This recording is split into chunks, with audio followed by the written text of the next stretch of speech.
humanidade é equivocada a respeito das suas carências. Eu costumo falar que existem poderes nesse mundo, poderes tremendos, poderes que enganam as pessoas, que escravizam as pessoas, poderes que transformam as pessoas em literalmente escravos. São poderes grandiosíssimos, poderes com uma força de determinar terrivelmente a vida das pessoas. Eu acredito que a carência está entre um dos maiores poderes da Terra. Por conta das suas carências, maridos abandonam as suas esposas. Por conta das suas carências, mulheres abandonam maridos. Por conta das suas carências, pais abandonam os seus filhos. Por conta das suas carências, as pessoas não entendem por que elas não conseguem viver pureza sexual. Por conta das suas carências, as pessoas acham que estão fazendo as escolhas corretas na vida e, na verdade, elas estão fazendo escolhas terríveis na vida. A carência tem um poder terrível de determinar o futuro das pessoas, de fazer com que as pessoas façam escolhas completamente erradas na vida. Pessoas tomam decisões erradas, pessoas tomam caminhos errados. Por conta das carências, as pessoas abandonam seus lares, abandonam seus filhos, ministérios e até destroem a própria vida por conta das suas carências. A carência tem um poder terrível de controlar a vida das pessoas e, infelizmente, isso não é diferente no meio do povo de Deus. Carência, você precisa entender, amado, que carência é um vazio que ficou no coração da pessoa e ela tenta desesperadamente encontrar alguém ou alguma coisa para preencher o vazio que ficou no coração da pessoa. É aquilo que eu costumo falar com mais tempo, com mais propriedade, com mais explicações no seminário de sexualidade, que nós vivemos a geração dos pais ausentes. Somos a geração dos pais ausentes. Aí você vai falar o seguinte: mas olha, eu tenho meus 40 anos, eu tenho meus 50 anos, eu tenho meus 60 anos, sinceramente, minha mãe me deixou em casa, minha mãe eu trabalhava, minha mãe ficava o dia todo trabalhando fora. E sinceramente eu não passei por isso. Consegui dar a volta por cima, consegui retomar minha vida. Presta atenção, a geração de hoje não tem nada mais a ver com a sua geração. Talvez você com seus 50 anos hoje, com seus 60, 70 anos, conseguiu passar a infância sem pai e mãe. Com certeza isso gerou feridas na sua vida. Muitas das coisas que você vive na vida foi por conta de ausência paterna e ausência materna. Mesmo tendo seus 60 anos, seus 70 anos, mesmo assim isso afetou profundamente a sua vida. Hoje a nossa geração lida com a solidão de forma diferente. Quando você ficava em casa e sua mãe saía, seu pai saía para trabalhar, há 50 anos, há 70 anos atrás, é completamente diferente de uma criança hoje que fica em casa. E nós vivemos, infelizmente, aquilo que eu tenho chamado da geração de pais ausentes, onde as pessoas deixaram as suas casas, deixaram os seus filhos, terceirizaram essa educação. Vivemos uma situação hoje onde as pessoas colocam o dedo. Não estou dizendo que ter ministério na igreja é errado, não estou dizendo. Mas nós somos tão viciados em outras pessoas cuidarem dos nossos filhos que nós chegamos ao ponto de colocar o dedo na cara do pastor e falar: eu não venho nessa igreja se não tiver alguém para cuidar do meu filho. Nós somos uma geração que nós não sabemos mais cuidar de filhos. Somos uma geração, amado, onde ter filhos é quase burrice. Mulher sábia, mulher coerente, casal coerente é casal que não tem filho.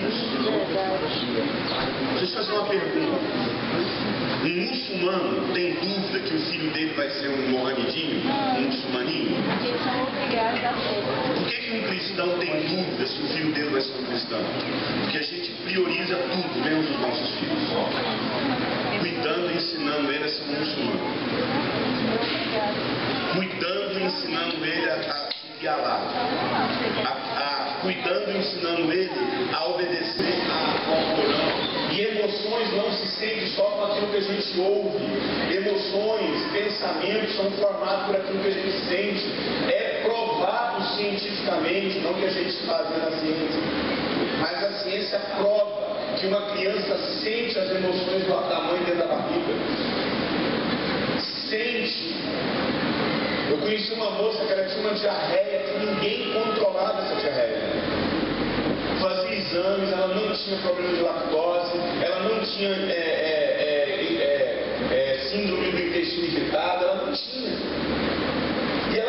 E ela com seus mais de 25 anos tentava se tratar e essa diarreia nunca era curada. Um dia um médico olhou para ela e falou assim: você já tentou descobrir se isso não é uma doença de algum ligada a algum trauma? Aí ela falou: não. Pergunta para sua mãe. Pergunta se na vida dela teve alguma ocasião que houvesse alguma coisa ligada à diarreia. A mãe, quando ela chegou com a mãe dela, sentou e falou: mãe, alguma vez na vida eu tive algum trauma ligado à diarreia? A mãe começou a chorar e não parava de chorar. Ela esperou ela parar de chorar, abraçou ela: o que foi, mãe? Ela falou: quando você nasceu, os médicos não me lavaram, fizeram aquela lavagem. E quando você estava nascendo, eu fiz força e eu defequei em você. Eu estava tão nervosa que eu tive diarreia e eu sujei você. Na hora que eu te vi suja, eu te rejeitei. Eu fiquei praticamente vários dias sem te tocar porque eu senti nojo de tanta vergonha que eu senti na hora por ter tido aquela diarreia na cama e por ter sujado você. Eu te rejeitei naquele momento. Naquele momento, mas as duas choraram. Nunca mais ela teve problema de diarreia. O trauma tem um poder terrível de ser apagado da nossa mente. Quando você vive um acidente traumático, aquele acidente assim de uma queda de um avião, se você conseguir sobreviver, ou de um acidente onde o carro é totalmente arrebentado e você consegue sobreviver, você sabia que 99% das pessoas que passam por um acidente traumático, elas não lembram do acidente? E sabe por quê? Porque nós temos um mecanismo no nosso cérebro que é capaz de apagar os traumas. Você não lembra do trauma. Já viu aqueles animais que quando eles veem a presa, eles se fingem de morto? Aquilo é um mecanismo nele para apagar, para fingir de morto, para que ele seja poupado. O nosso cérebro tem uma capacidade de apagar a memória para que a gente não fique sofrendo todos os dias a lembrança do momento. Mas preste atenção, a sua consciência é apagada, mas o seu subconsciente não é. Sabia disso? Como assim? Você já viu na sua vida alguns momentos que você não sabe porquê, mas quando você está diante de uma situação, diante de um momento, já ouvi isso de muitas pessoas. Pastor, eu não sei, mas todas as vezes que o meu marido me toca, ele trava o que eu tinha, eu sinto uma sensação assim de medo terrível. E eu não sei por que acontece isso comigo, pastor. Quando a gente vai orar com a pessoa, a gente coloca a mão na cabeça dela e fala: Espírito Santo, venha trazer na memória dela aquilo que o trauma apagou. De repente ela descobre que ela foi abusada sexualmente pelo pai de infância. O que o cérebro fez com aquele abuso? Apagou, mas o subconsciente tem a mesma reação que ela teve na hora do abuso. Estão entendendo? Sabia porque ela vivia querendo morrer. Imagina uma criança que quer morrer desde os 6 anos de idade. Eu quero morrer, vivia tentando suicídio, se casou, mas ela não deixava o marido tocar no corpo dela porque ela entrava em pânico. Totalmente depressiva, e ela não sabia por quê, mano. Ela não sabia por que ela sentia tanta vontade de morrer e ela tinha tanto medo de que um homem tocasse no seu filho. Não tem coisa mais insuportável do que líder e servir.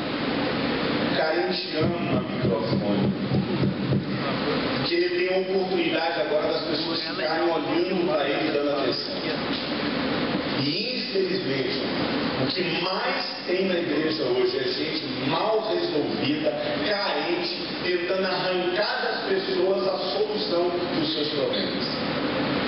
Tem gente que é tão carente que ele ama que as pessoas fiquem o tempo todo obedecendo às ordens deles pela carência de se sentir dono das pessoas.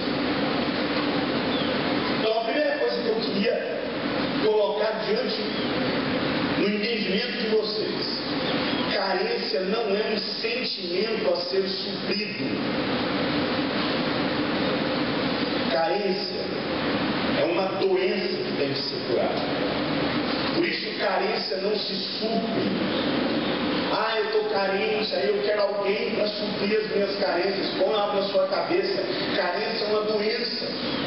Carência não é algo que tem que ser suprido, carência não é algo que tem que ser saciado, carência é algo que tem que ser curado nas nossas vidas. É uma situação na sua vida que você viveu, um pai que te abandonou, uma mãe que te abandonou, alguém que você tinha como referência. Gente, é incrível como as pessoas esquecem. Você sabia que todas as pessoas que buscam sexo, os homossexuais, os viciados em sexo, as pessoas que têm problema com masturbação, que têm problema com vício sexual, com pornografia, elas acham que elas estão buscando aquilo, elas não estão buscando aquilo. A primeira vez que alguém se entregou para outra pessoa, na imoralidade, na fornicação, na homossexualidade, ela não estava buscando o sexo, ela estava buscando a atenção, o carinho, o cuidado, o toque da outra pessoa. Então o homossexual, ele não busca, querido, o sexo a primeira vez. Ele busca um pai que ele não teve. Muitas das mulheres se envolvem na homossexualidade, ela busca um pai que ela não teve. Ela busca uma mãe que ela perdeu. Então ela precisa tocar. Isso acontece muito com mulheres masculinizadas. Não tanto as mulheres que elas entram na homossexualidade, elas são femininas, que é o que mais acontece hoje. Hoje você vai ver um número enorme de mulheres femininas, bonitas, lindas, que estão vivendo a homossexualidade. Mas no caso dessas mulheres, elas buscam a homossexualidade a grande parte é por revolta. Eu sou linda, maravilhosa, mas homem não toca em mim. Por conta de uma carência terrível no coração. Muitas mulheres masculinizadas, elas se envolvem com outras mulheres muito bonitas. Já falou que você vai ver um quadro sempre uma mulher muito bonita e uma muito masculinizada? Porque aquela masculinizada busca na outra mulher o feminino que ela não tem. O feminino da mãe que ela não conseguiu ter. Então entenda, a maioria das pessoas que buscam, a maioria esmagadora das pessoas que buscam sexo, nos primeiros atos elas não estavam buscando sexo, muito pelo contrário, elas se sentiam sujas. Elas sentiam, não é isso que eu quero. Mas lá no fundo ela fala o seguinte: pelo menos ele está me dando atenção, pelo menos ele está me dando carinho, pelo menos ele está me dando aquilo que eu não tenho em casa. Só que com o tempo essa pessoa esquece que ela está buscando atenção, toque, e acha que está buscando sexo, porque o vício sexual se instala. E aí a gente nem vai entrar nas questões espirituais também, que tem uma influência terrível nesses momentos. Deixa eu falar uma frase que dói. Você sabia que o sonho de toda criança é um pedófilo? Porque o pedófilo dá para a criança tudo aquilo que ela não tem em casa. Só que depois o pedófilo rouba a pureza da criança. Mas ele dá atenção para a criança, ele dá brinquedo para a criança, ele dá elogio para a criança, ele conquista a criança, porque a criança acredita em adulto. Isso acontece terrivelmente nas nossas carências. Muitas se não praticamente todas as vezes que você buscou imoralidade, todas as vezes que você não consegue falar não com o pecado, na verdade uma tentativa de suprir uma carência que está dentro de você, só que isso nunca vai acontecer. Para que a gente entenda melhor sobre isso, eu preciso tratar um outro assunto. Para que você entenda o grande problema que acontece nas igrejas hoje, e eu vou tratar um assunto aqui que eu trato em todas as igrejas do Brasil. Eu vou tratar um assunto aqui para que você entenda o que está acontecendo com você. E como nós, como igreja, alimentamos essa doença na vida das pessoas. Hoje, a maioria dos cultos das igrejas estão alimentando a doença das carências das pessoas. As pessoas são doentes nas suas carências. Elas vão para os nossos cultos ainda doentes nas suas carências, e assim deveria ser mesmo, mas nós deveríamos tratar isso de uma outra forma. Nós deveríamos tratar essas carências, curar essas carências, porque como eu disse para vocês, carência não é um sentimento a ser suprido, carência é uma doença que está dentro de você e precisa ser curada. Amado, se você descobrir que você tem uma doença dentro de você, você vai lá ficar alimentando essa doença? Tem uma ferida dentro de você. Aí todo dia você arranca a casca dela, arranca a casca dela, arranca a casca dela. Essa ferida vai ser curada? Mas a carência é assim, ó. A carência é como se fosse uma ferida que todo dia a gente arranca a casca e nunca é curada. A gente vai lá coçar aquilo, coça, fica coçando aquele gostinho gostoso. E na verdade a gente tem que ser curado disso. Deixa eu fazer uma pergunta. Quem já teve DEI aqui, levante a mão. Deixa eu fazer uma pergunta. Quando você teve DEI, tudo que você queria era ir para o shopping, assistir um cinema, passear com os amigos, ficar de boa. Quando você estava vivendo a DEI, era isso que você queria? O que você queria? Ser curada. Ficar livre daquela dor, daquela sensação, daquele calafrio, daquela febre, daquela dor de cabeça, não é verdade? Quando você fica doente, você quer passear ou você quer ser curado? Pois é, eu vou falar uma coisa para vocês. As pessoas não têm noção do quão doentes elas estão. E elas ficam priorizando outras coisas na vida do que tratar a sua doença. Você sabe por que você não busca cura para sua vida? Porque você não tem noção do quanto doente você é. Uma vez, uma pessoa foi em Goiânia. Ligou para mim, ligou para o Osano.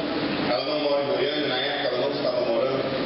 Ela ligou para mim, para o Osano, e falou: por favor, eu queria falar com você porque minha vida está um inferno. Minha vida está um inferno e eu preciso desesperadamente de ajuda. Amado, como a gente conhece muito bem essa pessoa, na época a gente estava até sem carro, né? E a gente pegou um ônibus e foi imediatamente no lugar onde ela estava, porque segundo ela não tinha condições, ela vinha até a gente.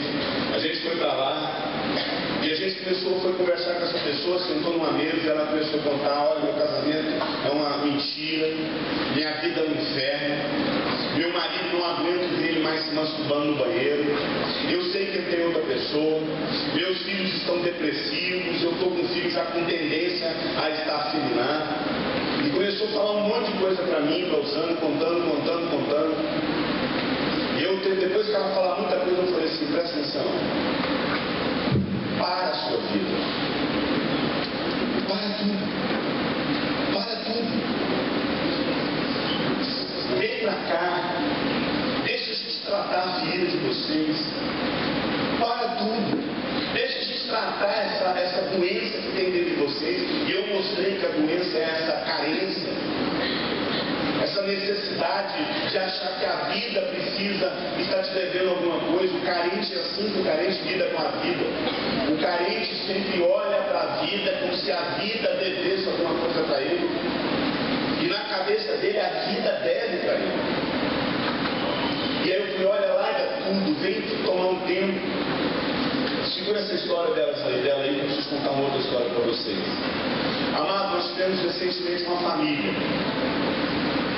Pai, esposo e mais 2 filhos. Pai, esposa e mais 2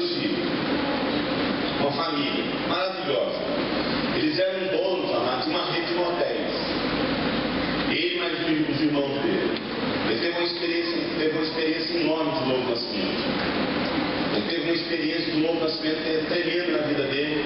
E a primeira coisa que ele fez foi sentar com os irmãos dele e falar que esse tipo de atividade do trabalho ele não podia ter mais. Ele pegou a parte do patrimônio, pegou a parte dele em dinheiro, comprou uma casa para alugar, alugou e falou para a família dele: nós vamos ficar 2 anos investindo na nossa saúde familiar.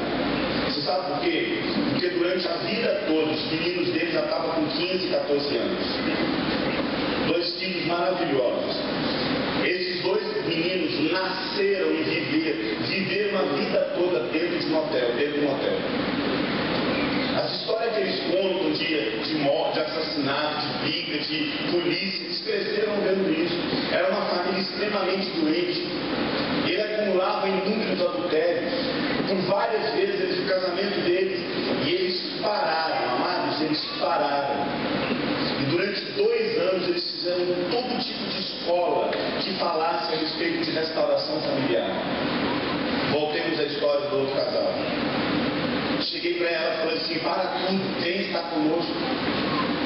Não, porque tem aquilo para fazer, tem aquele negócio para fazer, não dá para fazer por causa daquilo, não dá por causa daquele outro, não dá por causa daquilo. Começou a inventar um monte de resistências e desculpas. Você sabe o que eu falo? Imagine se você descobrir que tem um câncer do tamanho de uma laranja dentro do seu pulmão. Aquilo está consumindo você. E você tem na sua mão um laudo mostrando que existe um câncer dentro de você e que você vai ter que dar início a um tratamento. Você olha para aquilo, olha para o médico e fala assim: não, deixa eu falar uma coisa para o senhor, médico. Eu estou ainda no primeiro ano da faculdade, falta mais 4 anos ainda. Eu preciso terminar minha faculdade. Eu preciso, depois dessa faculdade, ter umas férias que eu quero passar na Itália com meu esposo, com a minha esposa. E essas férias vão durar 2 meses. Então, sinceramente, eu só vou poder tratar isso daqui a 4 anos e 2 meses. É assim que a gente faz? Ou tudo para?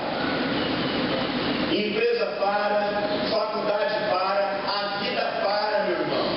Não existe nada na vida de uma pessoa que faz sentido quando ela descobre que ela tem uma doença dentro dela que está comendo ela viva. Amado, esse é o problema das pessoas hoje nas igrejas. Elas acumulam um casamento um atrás do outro, elas acumulam adultério um atrás do outro, fornicação uma atrás da outra, imoralidade uma atrás da outra, vícios um atrás do outro, e elas sempre ficam jogando para depois, amado. Você sabe por quê? Porque elas não têm noção que o que tem dentro dela é um câncer que está comendo ela viva. E esse câncer chama carência. Amado, tem casais que chegam na minha frente há uns anos. Quantas vezes a gente já viu isso? Pastor, estão passando por isso, estão passando por aquilo, nossa vida está assim, nosso problema está desse jeito. E à medida que a gente vai ouvindo a história dessas pessoas, você sabe o que a gente fala para ela? Eu falo na cara. Deixa eu te falar uma coisa: nem que vocês dois quisessem, vocês iriam ter outro fim a não ser um divórcio. Porque vocês dois são doentes. Vocês casaram por carência. Vocês casaram por doença. Vocês não casaram por consciência. Amada, a gente acha que Deus é um Deus que estava sozinho. Na festa da Jocum,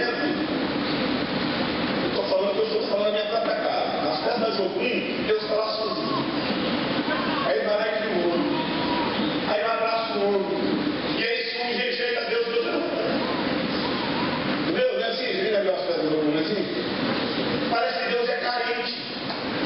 Parece que Deus estava sozinho e bateu uma solidão no coração dele. Como se tiver alguém para preencher o vazio que está dentro de mim.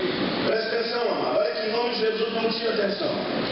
Cada palavra que eu estou falando para você, amado, eu falo quase todo. Sabe o que eu falo todo final de semana? Essa mesma mensagem. Sabe quantas vezes eu prego essa mensagem por mês? No mínimo 3 vezes. E eu pregaria essa mensagem a vida toda, todos os dias. Todos os dias eu falaria a mesma coisa. Então eu Eu sei o que eu estou falando. Cada frase que eu falo foi Deus que falou no meu coração.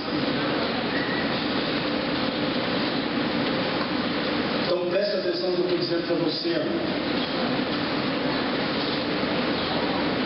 Existe uma doença dentro de você chamada carência.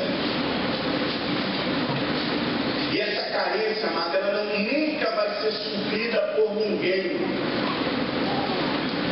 Não existe um único ser nesse mundo que possa suprir. Por quê? Quando Deus fez o mundo, não havia um vazio no coração de Deus. E Deus criou você para preencher o vazio que estava dentro dele. Deus não olhou para dentro de si e viu uma solidão. Eu já vi até pregador falar isso. Sabe por que Deus criou? Porque Deus não suportava ser sozinho. E criou você para preencher a solidão dele. Presta atenção. Deus não criou a humanidade para que essa humanidade suprisse uma solidão que ele estava vivendo. Você sabe por que Deus criou o universo? Deus criou o homem, criou os anjos? Porque havia dentro dele algo que ele queria expressar isso na criação. Existe um amor de Deus e Deus queria expressar esse amor criando um homem e uma mulher. Deus queria expressar o seu amor criando fazendo os anjos. Deus pegou de dentro dele e soprou no homem o fôlego dele. Deus soprou no homem aquilo que havia nele. Então Deus não fez nada para querer compensar ou preencher um vazio que estava dentro dele. Mas infelizmente é assim que a gente faz. As pessoas casam por carência, filho. As pessoas casam, amados, para sair de casa porque não suportam mais o vazio. A gente até fala isso para Deus. Gente, existe um vazio no seu coração do tamanho de Deus. Deixa eu só uma coisa. É a mesma coisa você chegar para alguém e falar assim: olha, existe um vazio lá na minha casa do tamanho de você. Você vai morar lá naquele cantinho lá. Então deixa eu fazer uma pergunta, irmãos. Deus quer um cantinho no seu coração, um vazio que cabe ele, ou ele quer todo o seu coração? Todo o seu coração. Mas a gente trata Deus para suprir as nossas carências. Deus virou alguém na igreja que ocupa um pedacinho do nosso ser. Então existem muitos vazios no nosso coração e tem um lugar de Deus lá. E aí na hora certa eu vou lá e preencho Deus. Então, a primeira coisa que a gente quer tratar aqui nessa manhã, quando a gente está falando de carência, nós estamos falando de um problema que as pessoas tentam compensar dentro delas alguma coisa pelo namoro, pelo casamento, pela profissão, pela comida, pela roupa, e elas tentam preencher o tempo todo esse vazio que está no coração delas, pela religião. Elas não sabem que o coração delas estão doentes. Elas não sabem que elas nunca vão fazer outra escolha na vida, a não ser baseada em carência. O cara é doente nas suas carências, completamente doente. Transa com uma, transa com outra, deita com a colega, deita com a colega de trabalho, deita com a namorada, deita... Todo não consegue. Não consegue. A mulher, se ela olhar atravessado com o cara vai com ela pro hotel. A mulher, o cara olha atravessado para a menina, ela deita com ele. Não consegue. Você sabe o que eu estou falando. Você sabe que você até hoje não fez isso em forma de oportunidade. Porque a primeira doente que apareceu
uma obreira minha lá, uma discípula nossa. Eu já fui casado, Deus mandou separar, que não era a mulher da minha vida. Eu falei, pelo amor de Deus, vamos parar com isso.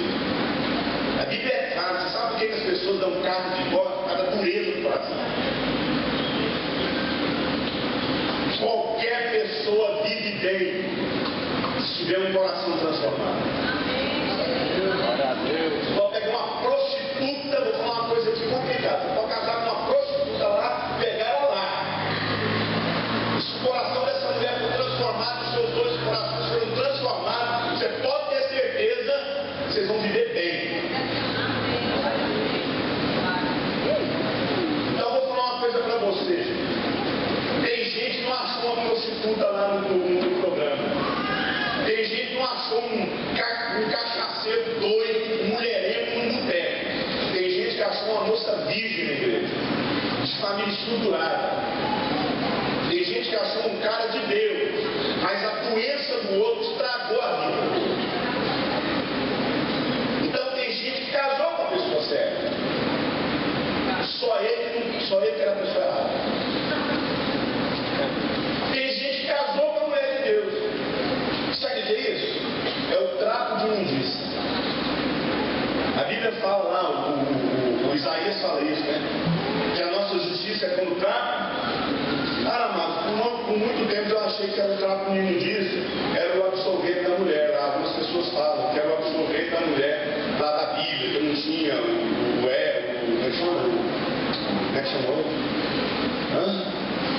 Mods, né? Não tinha mod, não tinha todo esse tempo que tem hoje. Aí era um pano. Eu descobri que não é. Sabe o que é o trapo de imundícia que a Bíblia fala?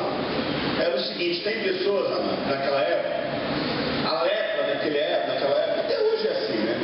Só que até hoje é uma questão mais de saúde pública. Antigamente era uma maldição de Deus que as pessoas não entendiam. Então não podia tocar no leproso porque era amaldiçoado por Deus. Mas a lepra naquela época, algumas pessoas tentavam disfarçar a sua lepra. Eles estavam leprosos, aí eles pegavam um pano cheiroso, envolviam, um pano, envolviam na sua lepra, passavam perfume. Porque naquela época as pessoas eram envolvidas em panos, por conta da picada dos insetos, da poeira, da areia, para não bater e machucar. Eles se envolviam. Então quando você vê alguém envolvido em pano, era normal. Só que o leproso, algumas pessoas escondiam a sua lepra.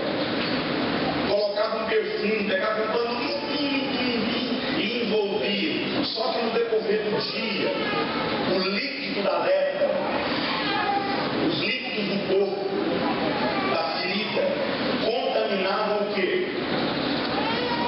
O pano. E o pano ficava o quê? Sujo e imundo. Presta atenção.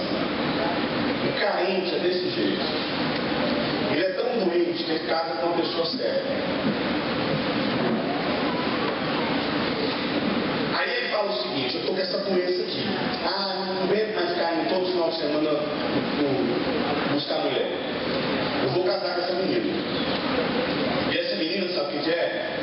Esse rapaz que ela quer casar, sabe o que é? É o trapo, limpinho. E ele envolve a vida dele com essa pessoa.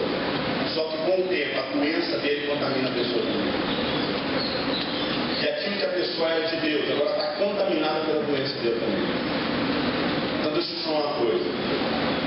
Você pode casar com Madre Teresa de Calcutá, que você vai estragar a vida dela, se você não procurar.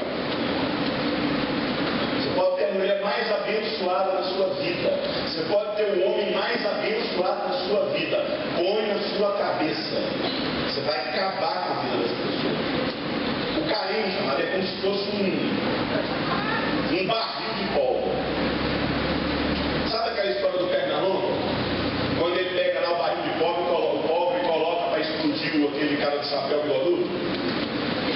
Aí o cara de chapéu, o Pernalonga vai lá, o cara de chapéu bigodudo que joga o barril de pólvora, aí o Pernalonga vai lá e coloca o barril aqui na calça dele, ele sai correndo, e aí vai deixando um rastro, não vai deixando? De pólvora. Aí ele vai e esconde. E aí de repente o barril explode. O carente é assim. Ele tem um barril de pólvora grudado na vida dele. Aí ele sai, procurando uma vítima. Aí ele para do lado dessa pessoa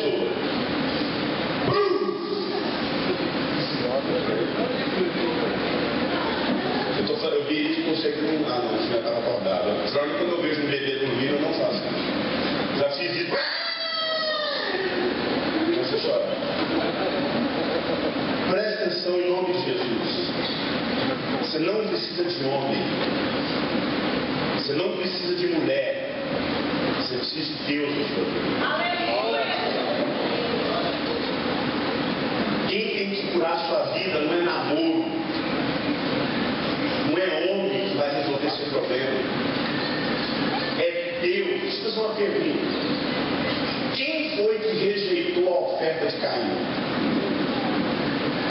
Hã? E por que ele então matou o irmão dele? Porque ele não podia matar Deus. Aí ele mata o irmão.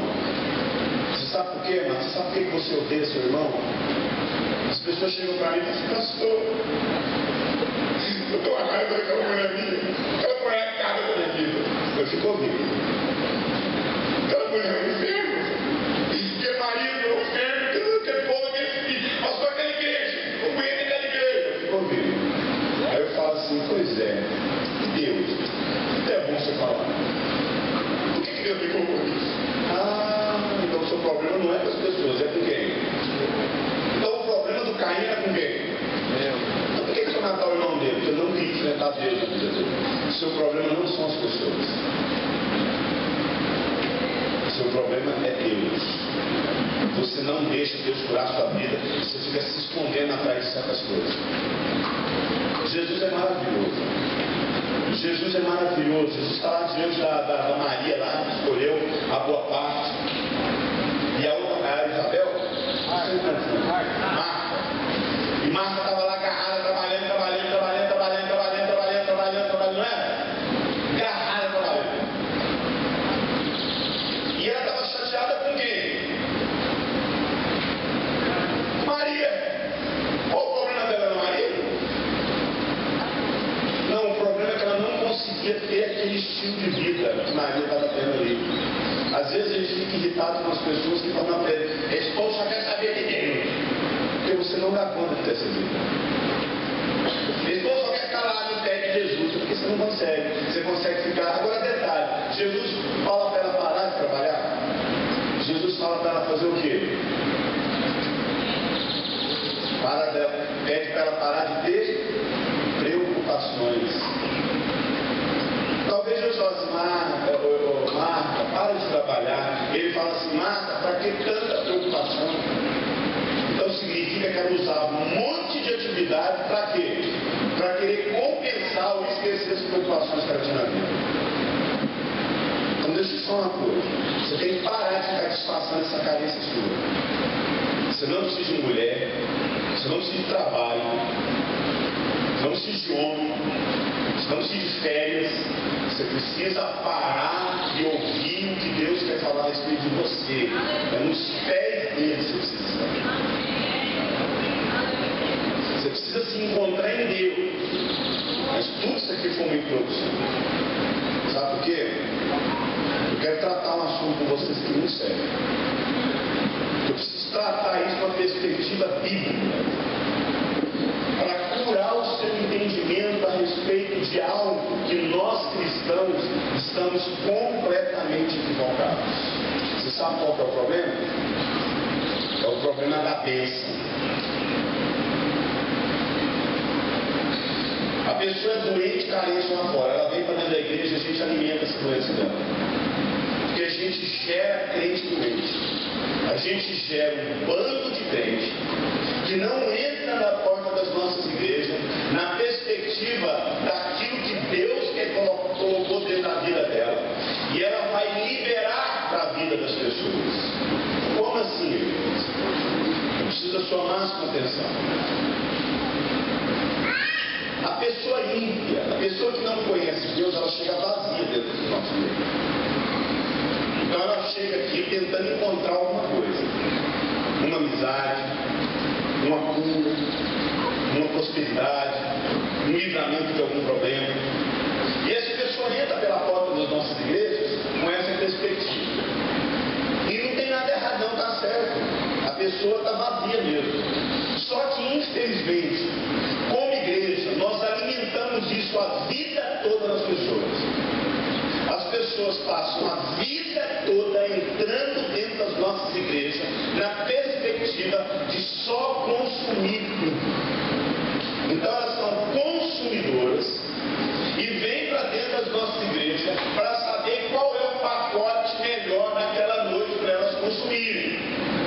Porque nós somos viciados em parar o nosso carro diante de um pit dog, diante de um drive-thru, diante de um fast food e pedir o pacote daquilo que a gente quer comer. E a gente começa a ir para a igreja e nisso, senta no banco, me dá. Eu quero a palavra, eu quero a música, eu quero a pregação, eu quero a música melhor. Qual música que vocês têm? Qual a palavra que vocês têm? Me dá. E as pessoas passam a vida toda carentes na vida, atrás de uma bênção. Por isso que eu falo, o maior problema hoje é a bênção. Eu vou tratar a carência, eu estou falando de carência, eu mostrei para vocês a leitura da carência, mas eu quero mostrar para vocês que o problema é muito mais sério. O problema não é somente a carência, o problema é a motivação que nós passamos a vida toda. A gente parece um cavalo com uma cenoura na frente, a gente é guiado para aquela cenoura. Então a gente pega, nós somos uns pastores, uns líderes, que colocam uma cenoura na frente das pessoas e as pessoas fazem tudo baseado nessa cenoura. E a gente alimenta isso. Só que a gente tem que mudar isso. Eu não estou dizendo que nós não temos que ter estratégias para trazer as pessoas para dentro das nossas igrejas, baseado naquilo que elas querem receber, naquilo que elas querem ganhar, naquilo que elas querem ter. Não estou dizendo que isso está errado, só estou dizendo que a gente passa a vida toda alimentando as pessoas com isso. Existem igrejas, amados, que elas mudam de pastores de 6 em 6 meses, para que as pessoas não tenham relacionamentos, vínculos, porque as pessoas precisam ir só para receber. Não estou dizendo que a gente não pode ter isso, só estou dizendo que Cristo tem que ter tempo de vida. Você tem que ter consciência que uma pessoa que entra na nossa comunidade, ela tem prazo para que as motivações dela mudem, para que aquela motivação de chegar dentro da igreja para receber alguma coisa não seja mais prioridade na vida dela. Eu não estou aqui para receber, eu estou aqui para dar. Existe uma fonte dentro da minha vida e eu preciso jorrar isso para as pessoas. Para a gente entender isso melhor, a gente precisa tratar um assunto pouco falado a respeito da grande crise hoje dos cristãos, que é a carência versus dom. A maioria dos cristãos não vivem pelo dom de Deus, elas vivem pelas suas carências. Você acha por que um pastor lança a seguinte campanha? Você que quer ter um salário de 5 mil reais, eu desafio você durante um ano a dar um dízimo de 500 reais, para que o seu salário chegue a isso. Profetizando o seu salário. Você sabe qual é o nome disso? Trabalhar com as carências das pessoas. Então a gente alimenta isso nas pessoas. Então as pessoas elas só vão nas nossas reuniões porque existe uma carência de dinheiro, uma carência de amor, uma carência de casamento, uma carência de atenção, uma carência de tudo na vida, e a gente precisa criar programa para alimentar esse bando de gente carente.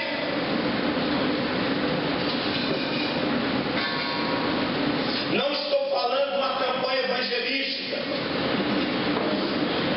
que a campanha evangelística tem esse propósito mesmo. Um bando de gente em volta de um poço, esperando uma água mover. Só que a gente não tira o foco dessa realidade. A gente levanta e fica levantando programa para alimentar e manter essa carência. Vai lá na Perdigão que você vai descobrir como é que é a carência. Vai lá. A Perdigão, meu irmão, tem uma realidade clara do que é carência. Uma luz acesa e um bando de gente comendo, sem dormir, comendo. Se alguém chegar ali e dar um grito naquilo ali, vamos.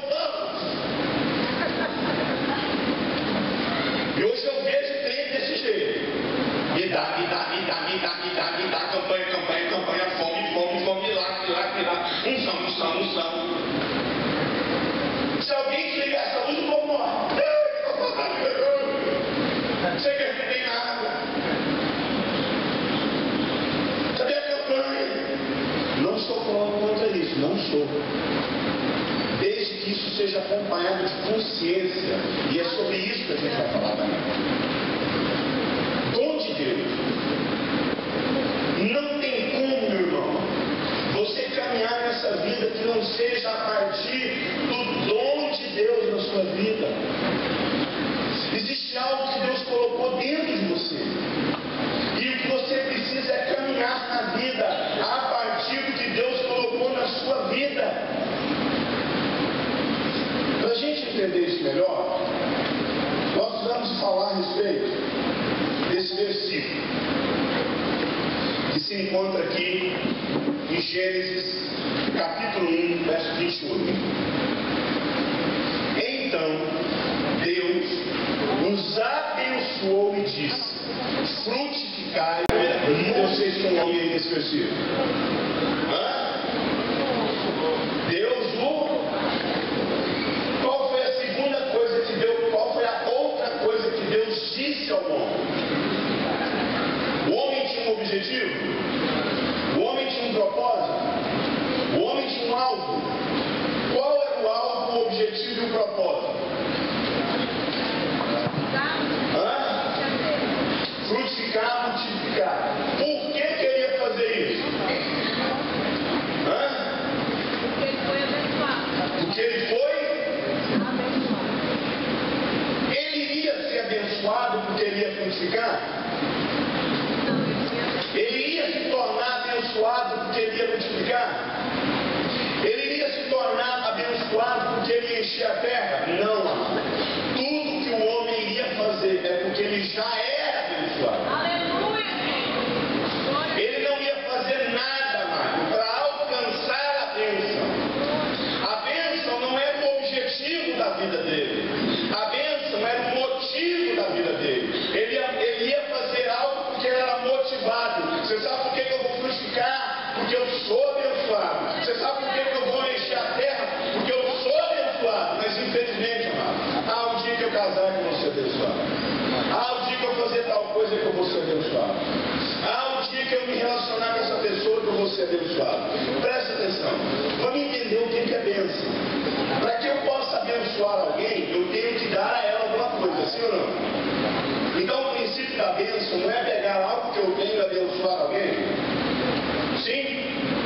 Então eu só posso abençoar alguém se eu tenho alguma coisa. Qual que é o problema hoje das igrejas? As pessoas chegam dentro das nossas igrejas pedindo uma bênção. Deus me dá uma bênção. Aí elas recebem algo. Aí elas se acham abençoadas. Isso não é ser abençoado. Ser abençoado não é receber de Deus alguma coisa. Ser abençoado é tendo recebido alguma coisa de Deus. O que eu vou fazer com aquilo que eu recebi de Deus? Então tudo que Deus dá é para ser multiplicado. Se você não multiplicar aqui, você está no meio do processo, não é abençoado. Então se você recebe algo de Deus e aquilo que você recebe de Deus você não multiplica, isso não é bênção. Deus não chamou você só para ser abençoado, Deus chamou você para ser bendito.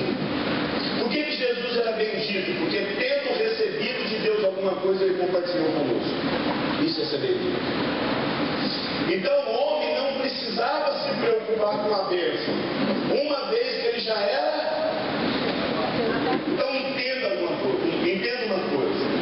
Bênção não é algo que você precisa alcançar em Deus. Bênção é algo que você já alcançou e agora você vai manifestar isso.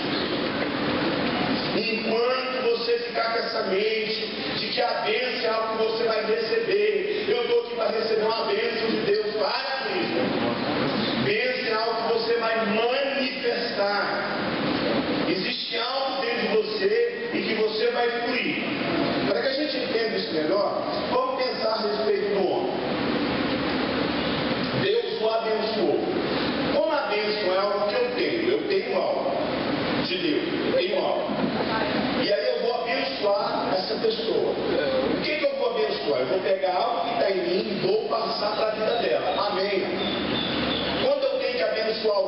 algo que eu tenho que dar para a pessoa. Mas eu vou abençoar a pessoa com algo que eu não tenho. Eu só vou abençoar ela com algo que eu tenho. Deus é vida. Hã? Deus é vida. Deus é amor. Deus é paz. Deus é bondade. Deus é felicidade. Deus é vida. Então vamos chamar isso de algo que Deus deu ao homem. Deus o abençoou. Então Deus pegou do seu amor, Deus pegou da sua paz, Deus pegou da sua bondade, Deus pegou da sua felicidade e Deus abençoou esse homem. Então todas as pessoas que entram pela primeira vez, pela segunda vez, tem tempo marcado. Elas receberam algo de Deus, estão ali para receber.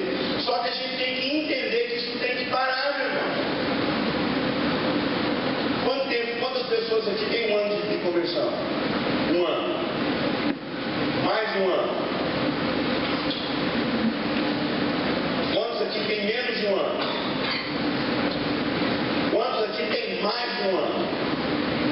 Então os caras não abaixaram, não levantou nenhum na outra, não converteu então. Quantos aqui têm menos de um ano de conversão? Quantos aqui têm mais de um ano de conversão? Então a maioria aqui não está mais atrás de Deus. Não está mais, esquece. Você já é abençoado. Por quê? Porque acredito eu que alguém chamado Espírito Santo mora dentro de você. Então dentro de você existe um poder, o maior poder da terra, que é o dom de Deus. O que é o Espírito Santo na nossa vida? Não é o dom de Deus, não é o poder de Deus. Então tudo que Deus, você precisa liberar das pessoas, tudo que as pessoas precisam ter, aonde elas vão encontrar? Na sua vida, meu irmão. Onde Jesus falou que o reino dele estaria? Dentro de você. O que Jesus falou para aquela mulher do poço que agora ele vai falar para ela? Olha, mulher, eu estou aqui para te abençoar, eu estou aqui para satisfazer. Então, mulher, é o seguinte, mulher, eu vou fazer um poço aqui, e todas as vezes que você tiver sede, você vem nesse poço tomar. Mulher, você está me aceitando como Senhor da sua vida? Sim. Mulher do poço, mulher samaritana, você está me aceitando como Deus eterno? Sim. Eu sou o Deus da sua vida, mulher do poço. Mulher samaritana, sim. Então é o seguinte, agora você me aceitou, eu vou fazer um poço. Vamos cavar um poço aqui? Vamos. Espera aqui, vou cavar. Deus vai lá, acabou. Show, fez um poço. Agora ele falou para a mulher, agora mulher, todas as vezes você sente sede, você vai vir nesse poço tomar água. Esse poço foi cavado por mim, foi eu que cavei esse poço, eu abençoo esse poço. Poço eu estou te abençoando agora. E agora poço, nunca mais vai faltar água em você. Está vendo essa mulher aqui, poço? Todas as vezes poço, que ela sentir poço, água, poço, ele vai vir até você. Foi isso que Jesus fez? O que Jesus fez? Você vai ter uma fonte dentro de você. E essa fonte vai fluir. Mas vou falar uma coisa para você, mano. A gente passa a vida toda indo atrás de poços. E a gente faz poços. Você sabe o que eu entendo? Que a maioria dos nossos cultos, um bando de poços que a gente faz. Sabe como é que dirige o louvor, começa o louvor na nossa igreja? Amém, irmão, nós estamos aqui agora, esquece a vida, esquece o seu irmão, esquece a sua família, esquece todo mundo e adora a Deus, pelo amor de Deus. Isso não é culto não. Mas quando eu louvo a Deus, a primeira coisa que eu tenho que lembrar é da minha esposa. A primeira coisa que eu tenho que lembrar do meu irmão que está lá. Eu não estou aqui para resolver meu problema, porque meu problema já foi resolvido. Amém. Põe isso na sua cabeça. Você está entendendo em nome de Jesus? O seu problema já foi resolvido. Glória a Deus. Ninguém aqui tem que te abençoar, você já é abençoado. Todas as vezes, quando eu vou ministrar no lugar, e não há generosidade no coração das pessoas, por saber que a gente vive da obra, e não há generosidade, eu falo para mim mesmo, eu não estou aqui para receber nada, eu já estou suprido. Então não há no meu coração revolta. E todas as vezes quando dou uma oferta, eu falo, meu Deus, só sou abençoado. Meu sustento não vem de mim. Meu sustento não vem dos meus DVDs. Meu sustento, a fonte de Deus na minha vida. Foi isso que Deus ensinou para o Paulo. O Paulo agarrou e fez uma campanha com Deus. Durou 3 dias a campanha dele. Ele levava um tapa na cara do problema que ele tinha. Não levava? Aí ele chegou para Deus, Deus resolve o meu problema. O que Deus falou? Paulo, eu não vou resolver esse problema. Que você já está resolvendo. Eu basto na sua vida. Deus basta na sua vida? Ou você acha que a vida te deve alguma coisa? O carente é assim. Nada basta na vida dele. Elogio não basta. Ministério não basta. Mulher não basta. Dinheiro não basta. Tudo precisa mais. Tem um versículo na Bíblia, né? Que é o Oséias, Dadá, e como fala lá? Provérbio, né? Como é que é o versículo? Se fosse na minha versão do livro de versão da linguagem do livro de a carência tem 2 filhas, Dadá. A carência tem 2 filhas. Consumia. Então, olha isso aí. O homem não precisava se ocupar com a uma vez que ele já era. O seu desafio era como manifestar as bênçãos recebidas através do seu modelo de vida. Então, ao encontrar a sua mulher, ao encontrar a sua companheira, ele não ia cobrar dessa pessoa algo que ele queria ter na vida. Ele já era abençoado. O que tinha na vida dele? Ele tinha na vida amor. Ele tinha na vida paz. Ele tinha na vida bondade, felicidade, vida. O que ele ia fazer? Ele ia pegar tudo isso que Deus colocou na vida dele e ele ia manifestar na vida da sua mulher. Sabe o que a gente vai chamar isso? Vamos chamar isso. Eu gosto de colocar umas palavras práticas para a gente entender. Como é que foi que eu entendi isso? Uma vez, eu acho que eu preguei na igreja de vocês quando eu estava indo para Angola. Quando eu fui para Angola, eu fui levantar sustento para ir para Angola. Você sabe que uma vez, só abrindo um parênteses aqui, lembra de se esquecer do sustento que eu estava indo para Angola, tá? Sabe que um cientista se converteu porque ele descobriu um fato na história da ciência, que ele chegou à conclusão que existe um Criador? Você sabia que é provado pela ciência que na humanidade a árvore, o fruto veio antes do homem? Sabia que é provado na ciência, porque lá no Gênesis, o que vem primeiro, o fruto ou o homem? Para que o fruto veio?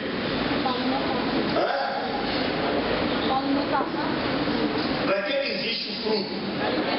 Para alimentar o homem. O fruto veio antes ou depois do homem? Então quando a provisão de Deus vem? Antes.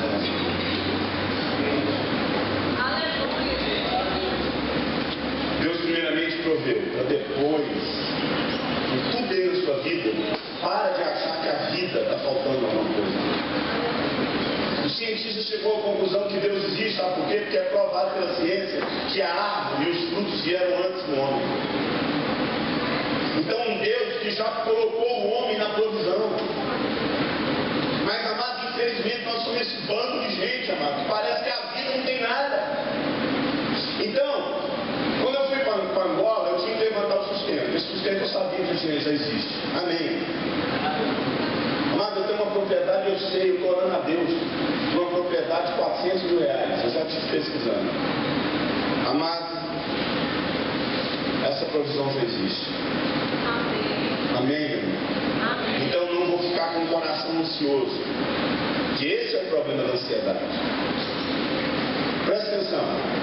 E aí, quando eu estava lá em Angola, eu fui levantar o sustento. Aí um dia eu estava na igreja, pregando em Goiânia, e aí alguém foi e colocou, além da oferta que eu recebi da igreja, alguém foi e colocou um cheque no meu bolso, de R$1.000, um cheque. E aí, eu ouvi aquele falando, não, Deus mandou essa oferta aqui, colocou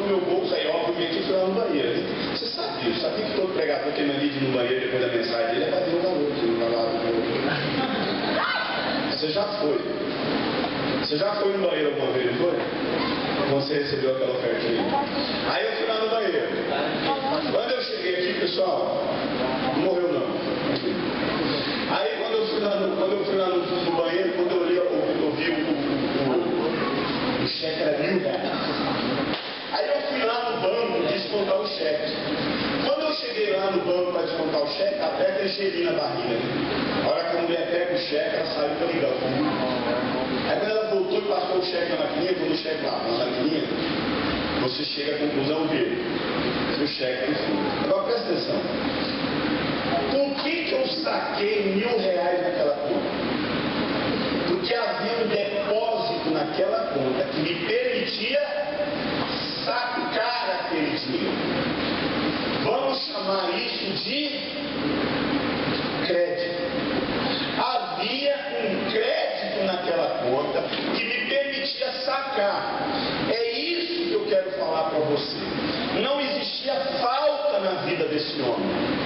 Todas as vezes que a sua mulher vinha até ele, todas as vezes que ele vinha até a mulher, ele não estava em busca de amor, porque ele já tinha amor. O que ele ia fazer? Acreditar, ele ia abençoar, ele ia dar para a mulher aquilo que ele já havia recebido de Deus. O homem não precisava se ocupar com a bênção, uma vez que ele já era abençoado.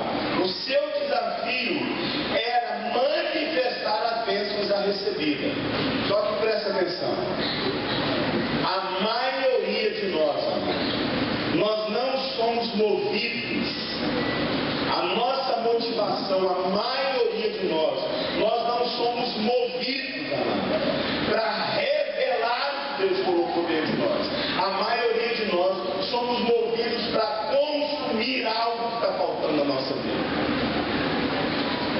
Então a gente se aproxima das pessoas, não é para revelar o que Deus colocou dentro de nós. Mas tem um desastre na vida ministerial. O cara abre uma conversa,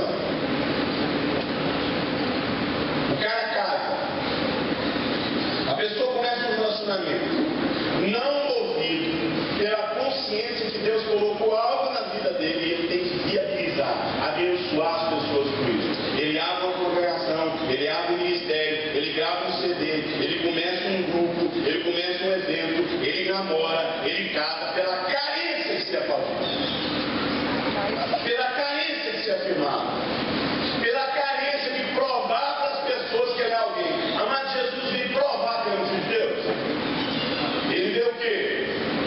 Manifestar, revelar o Filho de Deus na terra. Você quer ver eu acabar com a vida dessa esposa, dessa mulher? É quando eu quiser arrancar dela alguma coisa que está me faltando. Você quer ver eu abençoar a vida do meu irmão? É quando eu revelar para a vida dela aquilo que Deus colocou na minha vida. Você quer acabar com o seu casamento? Arranca desse relacionamento o que está te faltando. Você quer abençoar seu casamento? Revela para a vida dessa mulher e para a vida desses filhos aquilo que Deus colocou dentro da sua vida. Uma vez minha sogra chegou para mim e falou assim: qual foi a impressão que você teve quando chegou na família? Eu falei: nenhuma. Eu não tive nenhuma impressão, porque eu não estava ali para pedir nada. Amado, eu era uma pessoa que onde eu chegava, eu sugava as vidas das pessoas. Eu era um buraco negro, eu era um povo. Eu queria arrancar das pessoas aquilo que alguma coisa me faltava na vida, um poço de cabeça. Então você precisa entender, amado, que isso que Deus, amado, quer liberar para a sua vida, isso que Deus quer fazer na sua vida, não começa a partir daquilo que você vai ganhar das pessoas. Ministério não é lugar de gente arrancar das pessoas aquilo que a vida está faltando. Ministério não é lugar das pessoas serem afirmadas. Líder, amado, isso é uma luta na vida. Como é difícil na vida de um líder as pessoas não reconhecerem ele. Só que às vezes, amado, não é as pessoas que estão nos resistindo, é Deus que está nos resistindo através da vida da pessoa. Às vezes essas pessoas não te aplaudem, às vezes essas pessoas não te elogiam, às vezes essas pessoas não estão chegando até você e te afirmando, e não é a pessoa, mas eu tenho que falar isso para mim. Às vezes sabe o que é?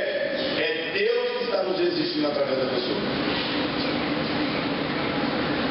Querido, enquanto nós não entendermos que o que aconteceu com Adão foi exatamente isso, diga comigo, Cristo não fez nada para provar quem Ele é, mas para revelar quem Ele é.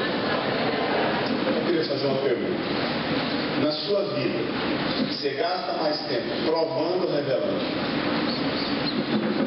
Na sua vida, você gasta mais tempo exigindo ou revelando o que Deus colocou na sua vida? Mas eu vou falar uma coisa para você. Existem palavrinhas que mostram carente. Cobrança. Carente cobra de todo mundo a obediência a Ele. Às vezes eu fui ministrando na igreja, e mulher de pastor, nada contra a mulher de pastor, em nome de Jesus, pelo amor de Deus. Eu sei quando a minha esposa sofre com isso. E aí ela é professora, doutora em português. E aí tinha uma palavrinha lá, e a mulher disse que aquela palavra que ela disse estava errada. Gente, ela ficou endemoniada. Um absurdo, uma professora de português, a pessoa me dizer aquela palavra, eu falo essa palavra a vida toda. E ela veio ficar falando essa palavra que a mulher falou. A palavra não é, eu estou certo, eu vou chegar em casa, vou pesquisar essa palavra, pesquisar a palavra, eu vou falar e eu vou mostrar para ela. Aí o meu pastor que estava comigo, o Rony, falou assim, pois é, e quando você provar, o que você vai fazer? Provei. Então você está satisfeito só que você provou? Amado, a gente não consegue abrir mão das coisas quando a gente tem razão. Amado, carente, enquanto ele não prova, ele não sossega. Porque tem uma carência tão grande de estar certo. Só que a pessoa que ela resolveu, entendeu? Deixa eu te fazer uma pergunta. Jesus, Satanás tentou Jesus para provar o que ele tinha que fazer ou para provar a identidade dele? Para provar a identidade dele. Se você é, prova. E vou falar uma coisa para você.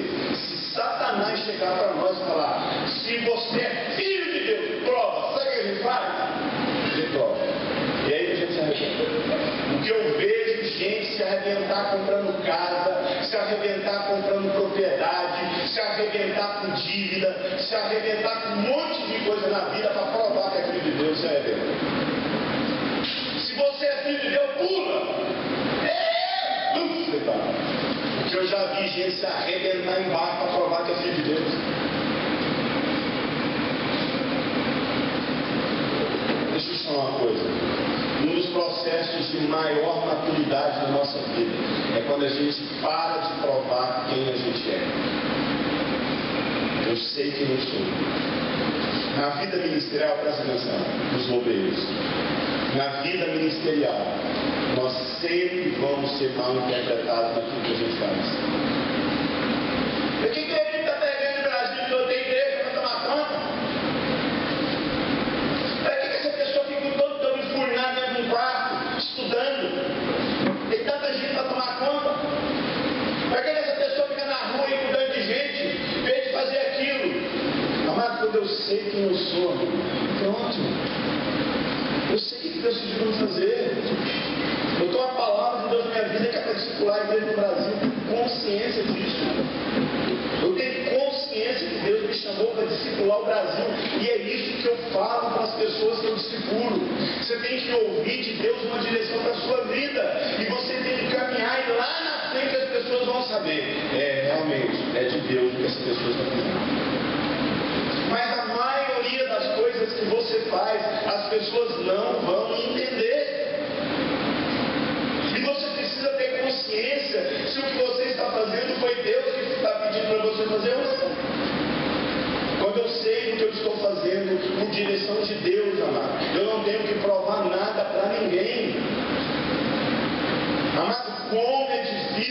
caminhar a vida cristã sem ter que provar as coisas para as pessoas.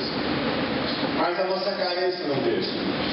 Todas as vezes quando alguém chega e começa a questionar, começa a dizer se você está fazendo algo certo, quando a carência bate no teu coração, você tem que ir lá provar para as pessoas que o que você está fazendo é de Deus. É aí que você se vai ver. Ah, eu preciso provar isso. Amado, não tenho que provar nada, não tenho que revelar. Nós vamos chegar ainda a respeito disso. Queridos, após a queda, alguma coisa aconteceu com o homem. Presta atenção. No exato momento em que o homem pecou, eu vou ter que ir até 12:30, posso? Posso? Vou precisar mais de meia hora.